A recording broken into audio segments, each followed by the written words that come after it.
আসসালামু আলাইকুম।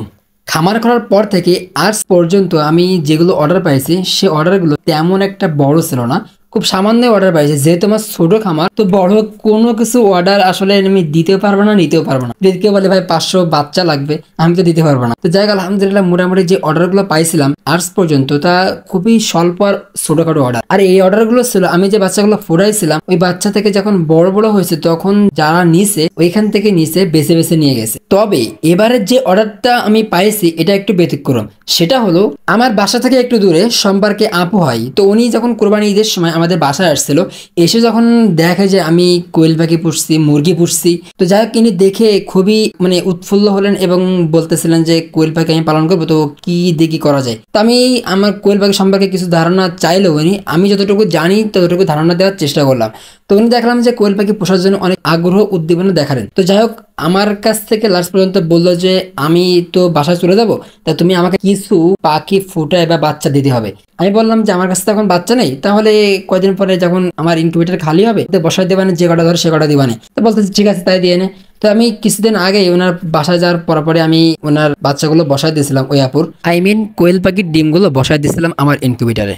আমার আইডিয়া অনুযায়ী ওই বাচ্চাগুলো আরো একদিন পরে ফোটার কথা ছিল, তবে দেখলাম আজকে এরা দুপুর বেলা থেকে ওরা ফোটা শুরু করে দিয়েছে, আর সন্ধে হতে হতে একদম পুরো খড়কুড়ে হয়ে গেছে। আমি যখন আমার ইনকিউবেটার কাছে আসছি, এসে দেখি সন্ধ্যাবেলা যখন এসে দেখলাম ওরা খুবই ভিতরে কিলিবিলি কিলিবিলি করতেছে আর দৌড়ে বেড়াচ্ছে। আর ইনকিউবেটার খোলার সাথে সাথেই দেখলাম ওরা বাইরে বেরোনোর জন্য চেষ্টা করতেছে।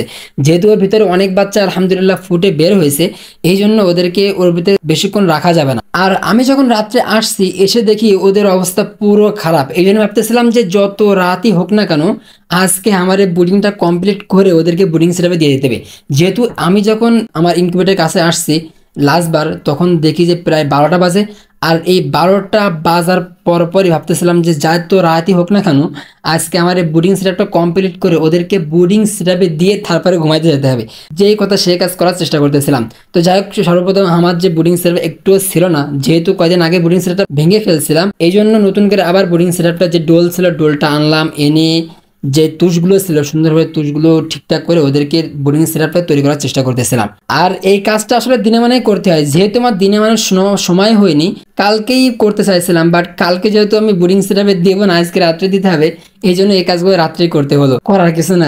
তো যাই হোক, আলহামদুলিল্লাহ ওদেরকে বোর্ডিং সেটআপে সুন্দরভাবে দেওয়ার চেষ্টা করতেছিলাম। তো সর্বপ্রথম ওদেরকে বোর্ডিং সেটআপটা তৈরি করে ওদেরকে লাইটটাও লাগিয়ে দিলাম, তারপর ওদের ইনকিউবেটর থেকে বের করে আমি বোর্ডিং সেটআপে দিয়ে দিচ্ছিলাম। দেওয়ার পরে ওদের যে পানিগুলো ছিল ওই পানিগুলো সুন্দরভাবে তৈরি করার চেষ্টা করতেছিলাম। এর মধ্যে আর একটা কাজ হয়ে গেল যে আজকে সকালে একজন আসছিল যে ব্রাহ্মা জাতের যে মুরগি আছে, আমাকে দেখছেন ভিডিওর মাধ্যমে, যেই প্রজাতির মুরগিগুলো আমার কাছে রয়েছে ওই একই প্রজাতির মুরগির ডিম আজকে সকালবেলা একটা ভাই দিয়ে গেছিল। তো সকালবেলা ওই ভাই দিয়ে গেলে আমি বলছিলাম যে ভাই রাত্রে বসাই দিবেন ইনশাল্লাহ। যেটা একটু আগে দেখলেন আপনারা যে আমি কিছু ডিম দিচ্ছিলাম আমার ইনকিউবেটারে, মূলত এই ডিমগুলাই ছিল হচ্ছে ব্রাহ্মা জাতের মুরগির ডিম। তো ওই ডিমগুলো আমি ওদের সাথে দিয়ে দিলাম, দিয়ে এই বোর্ডিং সেটআপটা সুন্দরভাবে কমপ্লিট করলাম। করে ওদের যে খাবারগুলো ছিল খাবারগুলো সুন্দর করে বেটে ওদের যে পানি ছিল পানিগুলো তৈরি করে দেওয়ার চেষ্টা করতেছিলাম। আর যেহেতু এটা আমানতের জিনিস, তো ইনশাল্লাহ আমি চেষ্টা করব যে ছোটবেলা থেকে যে বাচ্চাগুলো আমি মানুষ করি, তো ইনশাল্লাহ আমার থেকে এই বাচ্চাগুলো বেশি টেক কেয়ার করার চেষ্টা করব। যেহেতু একটা আমানতের জিনিস একজন দিয়ে গেছে আর সুন্দরভাবে, তার সাথে সাথে উনি কিছু অ্যাডভান্সও দিয়ে গেছিল, এই জন্য খুবই সুন্দরভাবে যত্ন নিতে হবে নিজের থেকে একটু বেশি করে। তো আমার এই ছোট্ট খামারের জন্য দোয়া করবেন আর আমাদের সকলের জন্য দোয়া করবেন। তো আজকের ভিডিওটা এই পর্যন্তই। সকলে ভালো থাকুন, সুস্থ থাকুন। আসসালামু আলাইকুম।